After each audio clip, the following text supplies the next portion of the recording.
안녕하세요. 발달심리 유소형입니다. 네, 오늘 이제 저와 함께 첫 수업 시작하도록 하겠습니다. 네.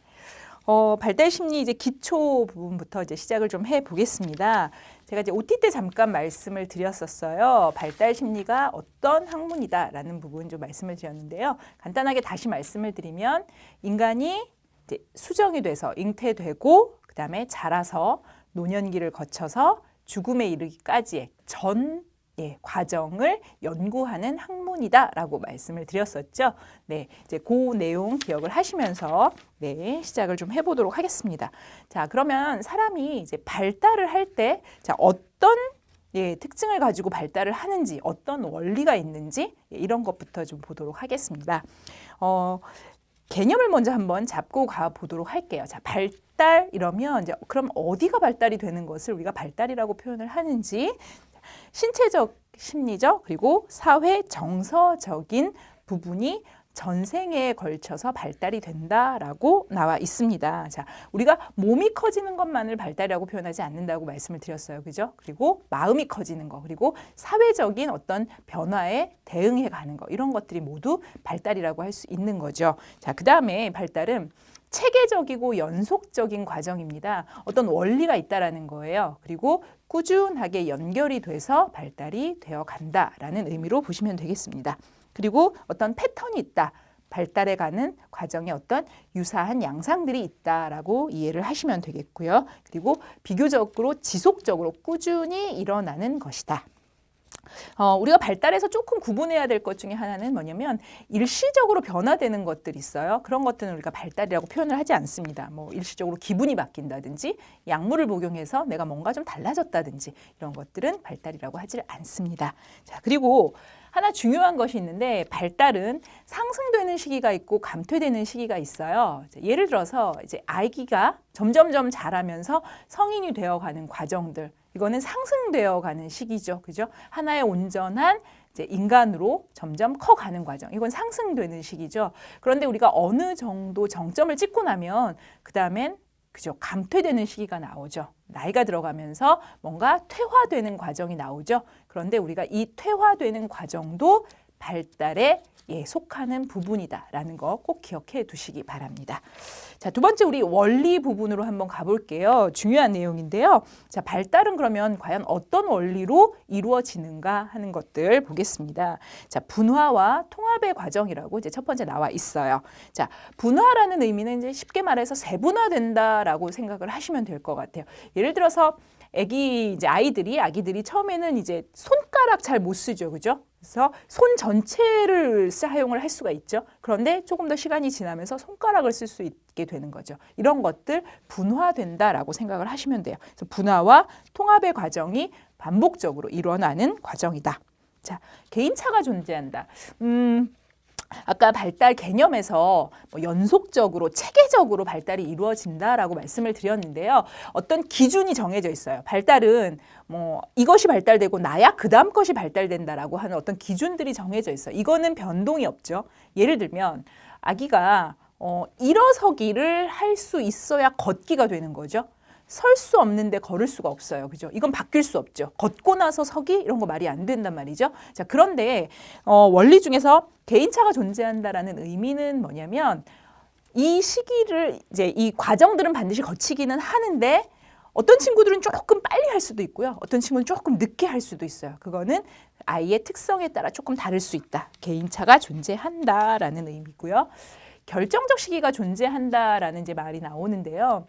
결정적 시기라는 것은 무엇이냐면 어떤 특수한 행동 혹은 특수하게 내가 익히고 가야 되는 그런 것들이 있어요. 그거는 그 시기에 반드시 그것이 발달이 돼야 된다라는 의미인 거예요. 가장 대표적으로 영아기 때 애착이라고 하는 발달을 반드시 해줘야 돼요. 이건 뭐냐면 엄마와 아기와 어떤 사랑의 관계를 만들어야 된다라는 의미거든요. 자, 이 애착 형성이 영아기 때 이루어지지 않으면 아동기, 청소년기가 되었을 때 애착이 형성되지 않습니다. 그때 애착 형성이 되지 않으면 애착 형성은 평생 동안 되지 않는다라는 의미예요.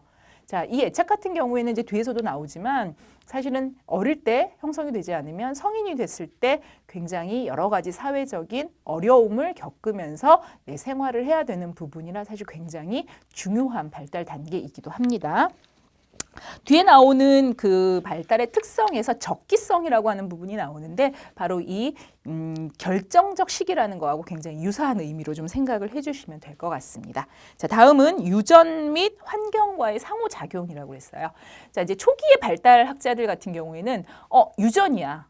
사람이 발달하는 거는 다 이미 가지고 태어난 그 힘을 가지고 그대로 따라가는 거다라고 주장을 한 유전적인 입장이 있었고요. 그 다음에 사람은 가지고 태어나는 건 없어. 환경이 만들어지는 거야 라고 해서 환경의 중요성을 강조한 학자들도 있었죠. 하지만 어느 한쪽이 중요한 게 아니죠. 두 가지가 상호작용을 통해서 발달이 이루어진다라는 것이 지금의 이제 관점이 되겠죠. 자, 연속성, 아까 발달의 개념에서도 지속적이다라고 말씀을 드린 부분이 있어요. 같은 의미로 생각을 하시면 될 것 같아요. 연속적으로 무엇이 하나가 발달이 되고 멈췄다가 그 다음 발달이 이루어지는 게 아니라 꾸준히 연속적으로 발달이 이루어간다. 속도는 하지만 일정하지 않다. 어떤 친구는 조금 빠르고 어떤 친구는 조금 느리다. 말씀을 드렸습니다. 자, 다음 6번이 두 개가 나와서 다음 번으로 넘어가서 7번 보시면 되겠습니다. 점성 원리라고 하는 것이 나오는데요. 자, 점성 원리라는 건 조금 생소한 표현이죠. 이건 뭐냐면 어떤 하나가 발달이 돼야만이 그 위에 다른 발달이 이렇게 얹혀진다라고 생각을 하시면 됩니다. 아까 이제 서기, 걷기 이렇게 말씀을 드렸잖아요. 같은 의미예요. 쓰는 것이 가능해야 그 다음에 걷는 것이 가능하고 그 다음에 뛰는 것이 가능하죠. 서기를 못하는데 걷는 거 안 되는 거죠. 그죠? 무언가 발달이 되면 그 다음에 그 발달을 통해서 다음 발달이 연결이 된다라는 의미가 바로 점성 원리가 되겠습니다. 뒤에 나오는 특성에서 누적성하고 굉장히 또 유사한 의미라고 생각을 좀 해주시면 될 것 같아요. 네, 다음 장 또 한번 보시겠습니다. 자, 발달이 또 어떤 특성을 가지고 있느냐? 원리, 참 일정한 순서와 방향성을 가지고 있다라고 얘기했어요. 자, 이거는 또 어떤 얘기냐면 발달을 할 때 기본 어떤 방향이 있다. 예를 들면 아기들을 한번 이제 놓고 얘기를 해볼게요.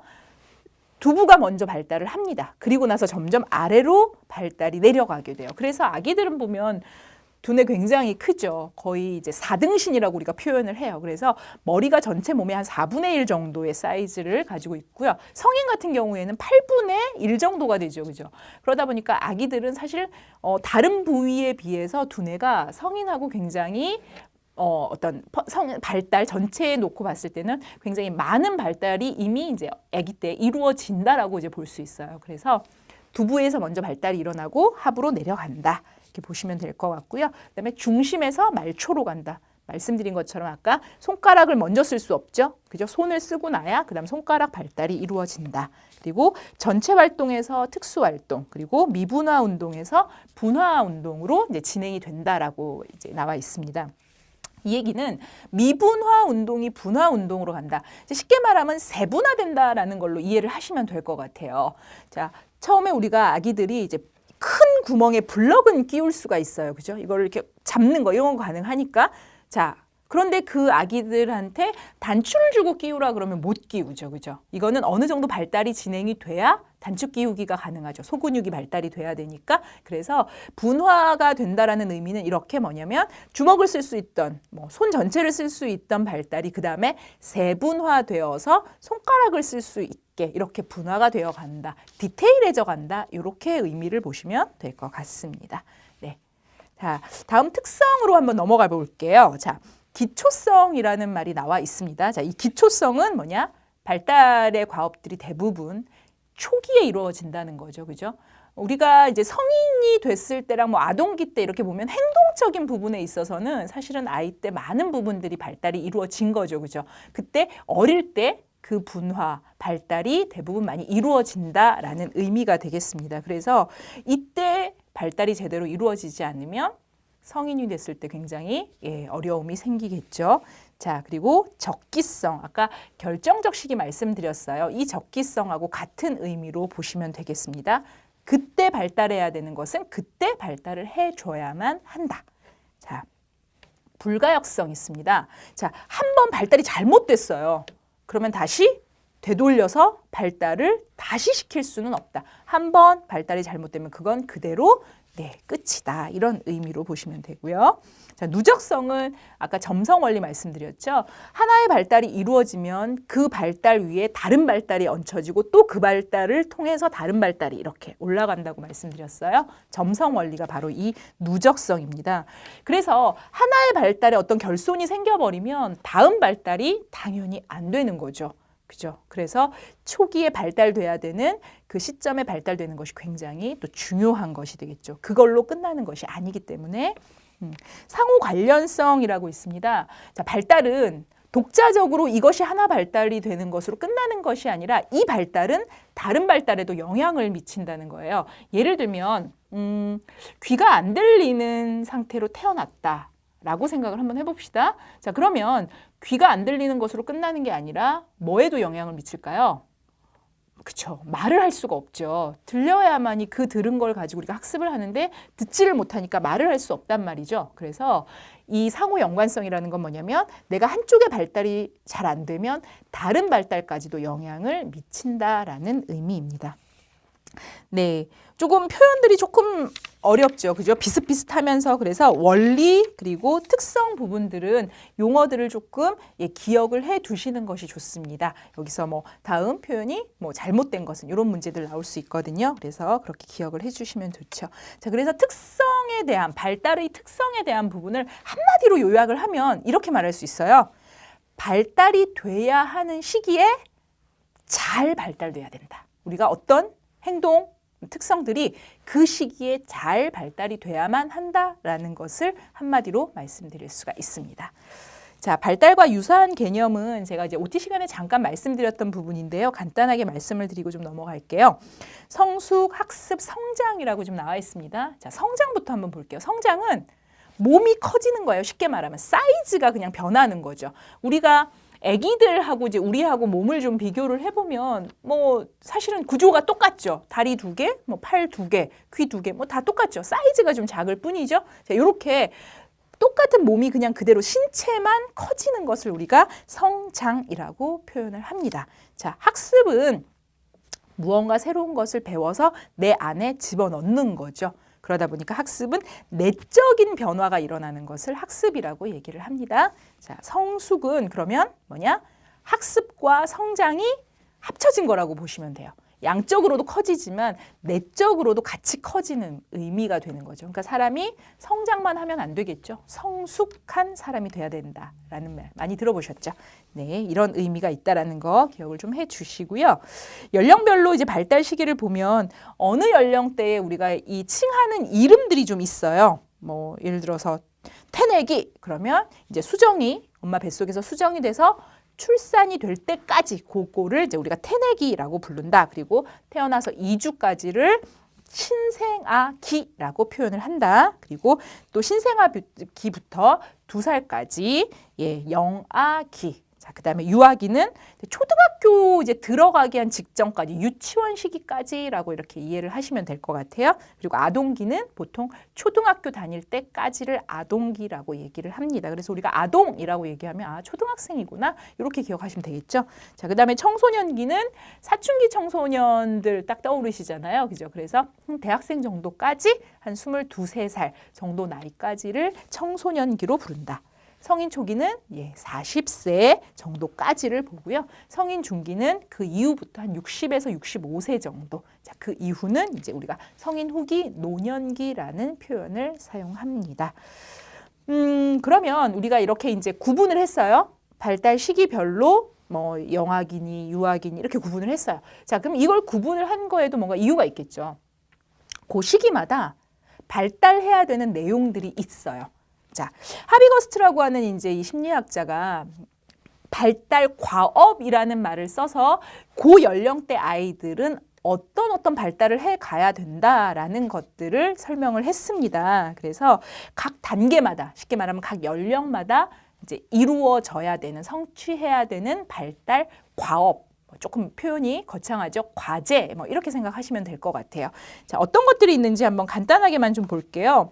영아기는 우리가 아까 이제 만 2세까지, 2살까지라고 이제 얘기를 했어요. 그러다 보니까 이때 뭐 걷기도 하죠. 또 입도 옹알이도 하잖아. 말도 하고. 자, 이때 사실 굉장히 중요한 거 제가 아까 예를 들어서 말씀드렸던 부분. 애착 형성, 예, 말씀드렸었죠. 요 시기 때 애착 형성이 잘 돼야지 성인이 됐을 때 문제 없는 삶을 산다라고 말씀을 드렸어요. 조금 더 말씀을 드려보면 어릴 때 이렇게 부모와의 애착 형성이 잘 되지 않으면 성인에서 어떤 문제가 생기냐면 사람과의 관계에서 굉장히 큰 문제를 일으킵니다. 믿지 못한다든지 어떤 사랑을 하지 못한다든지 이런 거 사실 사회생활하면서 굉장히 큰 부분이죠. 그래서 이제 영아기 때 애착 형성을 잘 해야 된다는 건 인생 전체로 놓고 봤을 때도 굉장히 중요한 발달 과업입니다. 자, 유아기, 초등학교 전까지, 유치원 때까지죠. 그때는 뭐 어떤 이제 생활 습관이라든지, 그 다음에 뭐 언어, 의사소통 이런 것들이 잘 확립이 돼야 되고요. 그 다음에 아동기.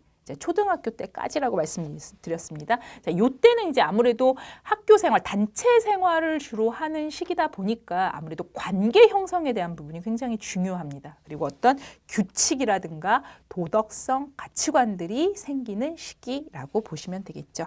자, 그리고 청소년기는 이제 22살에서 23살 정도라고 말씀을 드렸는데요. 여기도 굉장히 중요한 발달 과업이 있습니다. 바로 자아 정체감이 형성이 돼야 됩니다. 자, 아까 영아기 때 애착 형성 굉장히 중요하다고 그랬죠. 인생 전체로 놓고 봤을 때 매우 중요한 발달 과업인데요. 그 다음에 중요한 발달 과업 마찬가지로 네, 자아 정체감이 형성되는 겁니다. 사춘기 청소년들은 사실은 우리가 좀 다시 태어나는 시기라고 얘기를 많이 해요. 여러분들 다 사춘기 이제 겪으셨겠지만 사실은 사춘기 때 우리가 이렇게 되돌아보면 아, 내가 그때 왜 그랬지? 도대체 나도 이해가 안 되는 행동들을 많이 한단 말이에요.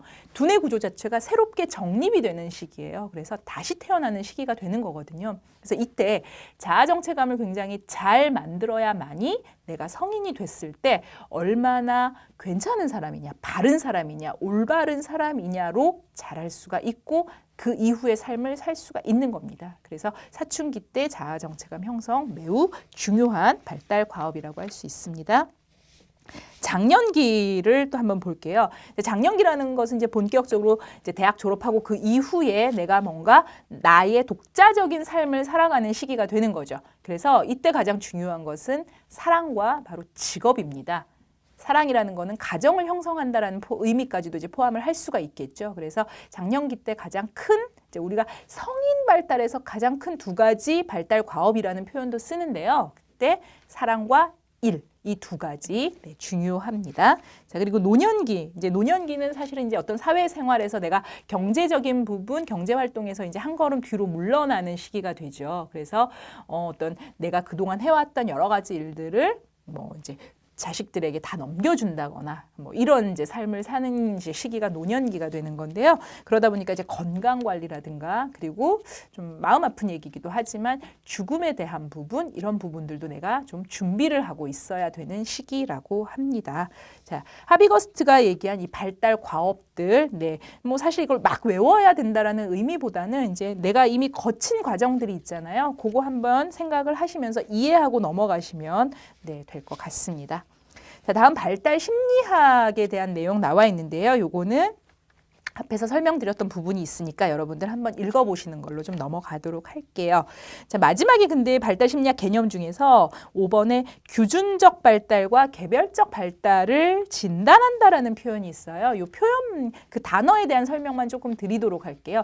규준이라는 말은 사실 우리가 일반적으로 많이 쓰지는 않다 보니까 그런데 심리학에서는 이제 규준이라는 표현을 굉장히 많이 씁니다. 그래서 설명을 드리면 사실 기준이라는 표현으로 생각하시면 될 것 같아요. 규준, 기준, 네, 같은 의미로 보시면 될 것 같아요. 그러니까 기준적인 발달, 이건 어떤 의미냐? 우리가 아까 발달에 어떤 약간 정해진 패턴이 있다라고 말씀을 드렸잖아요. 그죠? 그래서 그 패턴대로 발달이 되고 있느냐라는 것을 진단하는 거. 그 다음에 개인적인, 개별적인 발달이다라고 하면은 가장 대표적인 게 속도죠. 속도. 그러니까 걷기를 해야 뛰기를 한다라는 건 정해져 있는 거지만 걷는 거가 뭐 돌이 돼서 태어난 지 12개월이 돼서 걷는 친구들도 있지만요. 뭐 8개월, 9개월에 걷는 친구들도 있어요. 요런 차이점은 네, 개별적인 발달인 거죠. 그래서 그런 것들을 진단하는 것도 발달 심리학에 예, 이제 속한 부분이다라고 이해를 하시면 되겠습니다. 그리고 네, 다음 장 이제 넘어가 보시면 발달 심리에서 이제 영역을 조금 구분을 해보자 그러면 아동 심리가 있고요, 청년 심리가 있고 또 노년 심리 이렇게 해서 그 평생의 발달 과정을 이렇게 연구를 한다라고 이해를 하시면 되겠습니다. 자, 발달 연구의 역사 간단하게 한번 보고 넘어갈게요. 자.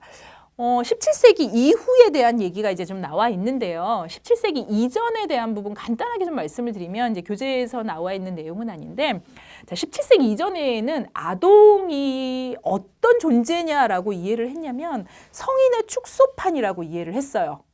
무슨 얘기냐면 사이즈만 좀 작아요. 몸집만 작고 그냥 네, 크기만 작을 뿐이지 성인하고 똑같은 능력, 똑같은 어떤 어떤 이해력, 또 뭐 지능, 성인하고 똑같은 어떤 사람이다라고 생각한 게 17세기 이전의 아동관이었었어요. 그러다 보니까 아기들도 사실 노동 현장으로 다 내보내서 성인들과 같은 그런 노동을 시키고 그랬었어요. 굉장히 가혹한 거죠, 그죠? 그래서 아이들에 대한 연구가 지금 제대로 되어 있지 않다 보니까 이런 어떻게 보면 약간 학대적인 상황이라고 볼 수도 있겠죠. 성인과 아이는 똑같다라는 그런 생각을 갖고 있었던 발달관이 17세기 이전입니다. 자, 17세기 이후로 그래서 이제 넘어가면서 아동에 대한 연구가 본격적으로 좀 이루어지기 시작했죠. 그게 바로 이제 루소라고 하는 학자가 대표적인 학자가 되는데요. 이제 이렇게 아동이 약간 좀 성인과는 좀 다른 어떤 독립적인 개체다라고 하는 부분으로 아동의 발달에 굉장히 중요성을 이제 인식을 하게 되는 거죠. 뭐 그 외에도 뭐 로크라든지 다윈은 네, 유전의 이제 그 진화론을 얘기를 하신 분이죠. 그래서 이제 그 어떤 발달이라고 하는 거는 유전의 영향이다 이렇게 얘기하신 분이죠. 뭐 스탠리 홀, 또 비네나 게셀 뒤에 이제 나오는 또 내용으로 다시 한번 학자들은 좀 보도록 하겠습니다. 1920년대하고 30년대로 그래서 넘어가면서 이제 본격적으로 아동 발달에 대한 연구가 이제 시작이 되었죠. 그래서 뭐 프로이드라든지 뭐 행동 심리학자들이라든지 또 뭐 피아제의 인지 발달 이런 것들이 이제 서서히 이제 그 발달하게 되었죠. 자, 2차 대전 이후에 이제 보시게 되면은 이때 가장 이제 그 심리학 연구, 그러니까 그 학문 분야에서 가장 대두되었던 분야가 바로 행동주의입니다. 행동주의. 자, 행동주의는 뭐냐면 사람의 행동은 만들어진다. 쉽게 말하면 만들 수 있다. 이것이 바로 행동주의 학자들이 주장하는 부분이었습니다. 그래서 사람의 행동 중에서 관찰이 가능하고 측정이 가능한 행동들을 초점으로 하고, 왜냐하면 이게 과학적으로 또 검증이 돼야 되기 때문에 행동이 측정되고 관찰되어지는 그 행동들을 가지고 이제 연구를 했죠. 그러면서 사람의 행동은 만들 수 있다라는 주장을 하는 학자. 그것이 행동주의입니다. 자, 그렇게 이제 외적인 행동에 이제 관심을 갖고 환경 결정론자라고 우리가 얘기할 수 있겠죠. 아까 유전과 환경과 두 가지를 주장하는 학자들이 있다라고 말씀드렸는데 바로 이 행동주의는 환경론적인 입장이라고 볼 수 있겠습니다. 자, 이렇게 근데 행동주의자들은 사실은 이렇게 어떻게 보면 사람이 딱히 뭐 생각하는 거 그런 거 없다. 무조건 환경이 주어지면 사람은 이런 행동을 하게 만들 수 있다라고 주장을 했거든요. 근데 사실 한계가 있는 얘기죠. 그러면서 60년 전후로 해서 행동주의 이제 한계점을 느끼면서 인지론이 이제 대두가 되는 거죠. 피아제. 그래서 뭐 이제 인지라는 거는 우리가 이제 정보를 획득하고 저장해서 어떻게 활용을 하냐 이런 과정들을 이제 인지라고 이제 얘기를 하는데, 이제 피아제가 그 인지라고 하는 것이 어떻게 만들어져 가는지에 대한 연구를 하게 됩니다. 그래서 이제 행동주의적인 부분에서 좀 더 사람이 가지고 있는 어떤 이런 능력에 대한 부분, 이런 것들이 이제 좀 더 대두가 됐다라고 보시면 되겠습니다. 그래서 뭐 최근 같은 경우에는 그런 이제 모든 이론들 또 다 또 포함을 해서 뭐 동물 행동 또 그다음에 생태학적, 사회문화적인 이론에 대한 연구가 계속 진행이 되고 있다 보시면 되겠습니다. 자, 학자까지 보고 오늘 강의 좀 이제 오늘 강의는 학자까지 보는 걸로 좀 하겠습니다. 자, 주요 학자들을 좀 한번 보면 이제 로크가 맨 먼저 나옵니다. 자, 로크는 여러분 많이 들어보셨겠지만 심리학자보다는 이제 철학자로 유명하시죠, 영국에. 자, 이분의 주장은 한마디로 뭐냐면 아이는 태어날 때 백지 상태로 태어난다 이렇게 얘기를 하셨어요. 그러니까 아무것도 아는 것도 없고, 네, 아무것도 없다. 그래서 태어나서 무엇인가가 이 아이에게 환경적으로 제공이 되냐에 따라서 아이가 발달을 한다라고 얘기를 했습니다. 네, 유전적인 입장일까요? 환경론적인 입장일까요? 네, 환경론적인 입장이겠죠. 그죠? 가지고 태어나는 건 없고 환경에 따라서 만들어진다. 예, 이렇게 주장을 했습니다. 그래서 후에 행동주의에 영향을 미쳤죠. 아까 행동주의가 뭐라고 말씀드렸나요? 사람의 행동을 만들 수 있다. 외부의 환경이 주어지면 사람의 행동은 그 외부의 환경에 따라 만들어진다라는 주장이라고 했어요. 그래서 바로 이 로크는 행동주의에 영향을 미치게 되는 거죠. 루소로 넘어가 보겠습니다. 자, 루소가 굉장히 중요한 또 철학자로 이제 기억을 좀 하시면 되는데요. 최초의 아동 심리학자입니다. 자, 로크하고의 차이점을 좀 말씀을 드리면 로크는 아이가 태어날 때 백지 상태로 태어난다고 얘기를 했다고 했어요. 자, 루소는 뭐라고 했냐면 어떤 능력을 가지고 태어난다라고 얘기를 했습니다. 자, 그래서 뭔가 억압되지 않은 자연 상태에서 이 아이를 좋은 환경을 만들어서 키우면 굉장히 유능한 사람을 만들 수 있다. 최상의 발달을 할 수 있다라고 주장을 했습니다. 그래서 루소 하면 기억해 두셔야 될 건 바로 에밀이라고 하는 교육 논서죠. 자, 이 에밀이라고 하는 교육 논서는 이제 어떤 현재의 그 발달관에도 기초가 된 굉장히 중요한 책입니다. 교육학 책에서. 그래서 이 에밀을 보면은 뭐 유아기, 또 아동기, 뭐 청년기 이렇게 해서 구분을 시켜놓고 그 발달 단계별로 해야 되는 발달이 어떤 것들인지 뭐 이런 특성들을 서술을 해 놓았습니다. 자. 그리고 이 이제 루소 같은 경우에는 후에 게젤이나 그다음에 피아제의 인지에 영향을 미친 학자가 되겠습니다. 자, 다윈으로 넘어가 보겠습니다. 다윈은 아까 잠깐 말씀드린 것처럼 진화론자죠. 그러다 보니까 그 사람의 발달을 어떤 진화론적인 관점에서 연구를 한 분입니다. 그 정도로 간단하게 기억을 해두시면 되는데요. 하지만 이분의 어떤 그 연구나 업적을 이제 조금 신뢰하기가 어렵다라고 했던 부분이 뭐냐면 많은 대상을 가지고 연구를 한 게 아니에요. 한두 명의 아동을 가지고 대상을 해서 연구를 했다 보니까 아무래도 신뢰가 조금 떨어집니다. 한두 명의 아이의 그 결론을 가지고 모든 일반 사람들에게 적용시킨다는 건 조금 무리가 있죠. 그래서 어떤 이분의 연구를 보편적인 아동 발달의 연구로 보기에는 조금 한계가 있다라고 그렇게 알아두시면 되겠습니다. 자, 스탠리 홀은 그 미국의 이제 심리학자예요. 최초로 실험실을 여신 분이라고 합니다. 자, 그래서 이분은 청소년기를 굉장히 과학적으로 연구한 심리학자다라고 이렇게 얘기를 하고 있습니다. 그래서 질문지법을 이용을 해서 연구를 했는데요.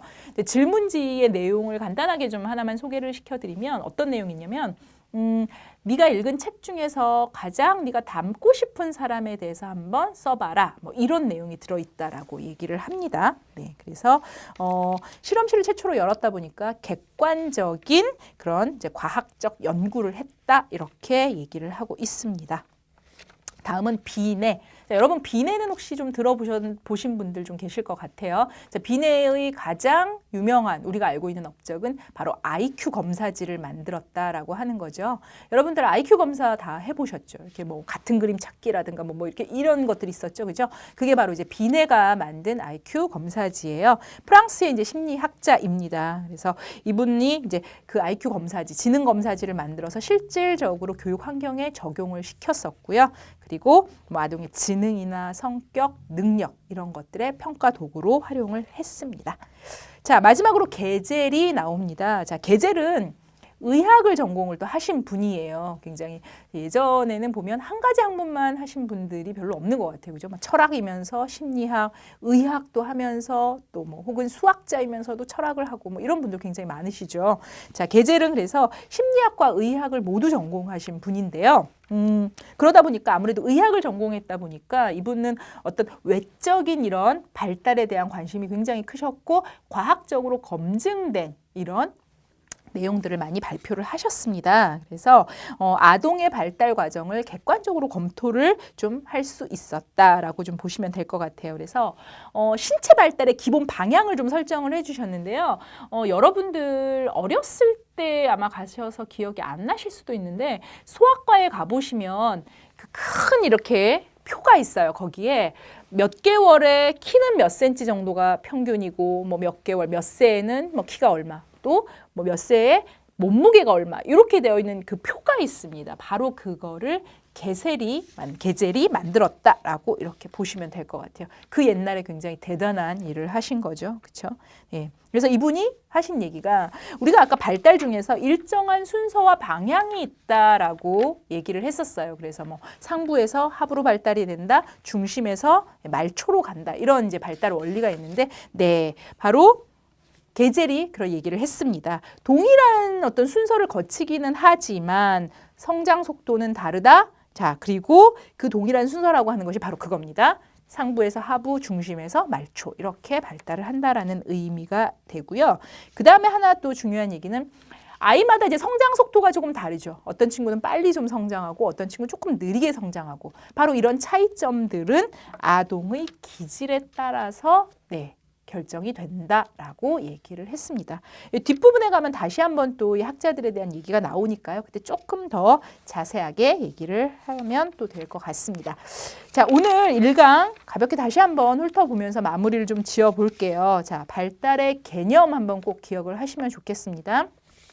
신체적, 심리적, 사회적인 환경에 우리가 전생에서 걸쳐서 나타나는 변화다라는 것들, 그리고 체계적, 연속적으로 변한다. 어떤 패턴이라는 게 있고 또 비교적 지속적이다. 그리고 퇴행하는 시기가 있는데 그것도 발달이다라고 말씀드렸습니다. 그리고 원리, 분화와 통합의 원리, 그리고 개인차 존재한다. 그리고 결정 시기가 있다. 라는 부분, 그다음에 유전과 환경이 서로 상호작용하는 것이다. 그다음에 연속적으로 일어난다. 개인 차가 존재한다. 그리고 점성 원리, 하나의 발달 위에 다른 발달이 이렇게 계속 쌓여간다라는 부분, 그리고 일정한 순서와 방향을 가지고 있다라는 부분 말씀드렸죠.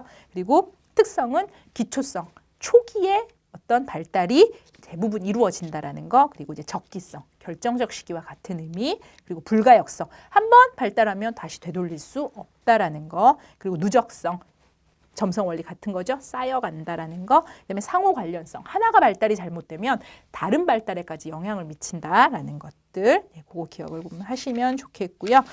그리고 학자들로 넘어가서 뭐 로크는 백지설, 아무것도 가지고 태어나지 않는다라는 거, 그다음에 루소는 최초의 아동 심리학자인데 이분은 뭔가 아동이 굉장한 잠재력을 가지고 태어난다. 그래서 자연적인 상태에 있을 때 굉장히 최상의 발달을 한다라고 얘기를 했고, 이분의 에밀 저서 기억하시고요. 그다음에 게젤과 삐아제의 이론에도 영향을 미쳤다라는 것도 알아두시면 좋겠습니다. 다윈은 진화론적인 관점이다. 그리고 뭐 비네가 IQ 검사지 만들었다라는 부분. 그다음에 게젤은 아동의 발달을 이제 의학적인 관점에서 어떤 그 시기별로 뭐 신체가 어느 정도 이렇게 성장을 한다라는 부분을 방향성을 잡아주셨고, 그리고 이제 성장 속도는 아이의 기질에 따라서 다르다. 이런 부분을 주장을 했습니다. 오늘 첫 강의 이렇게 진행을 했습니다. 자, 많은 부분을 좀 알려드리고 싶어서 제가 조금 속도를 내서 진행을 했는데요. 혹시 여러분들 이제 궁금하신 사항 있으면 게시판에 올려주시면 또 제가 친절하게 답 올려드리도록 하겠습니다. 자, 오늘 강의 여기서 마치겠습니다. 감사합니다.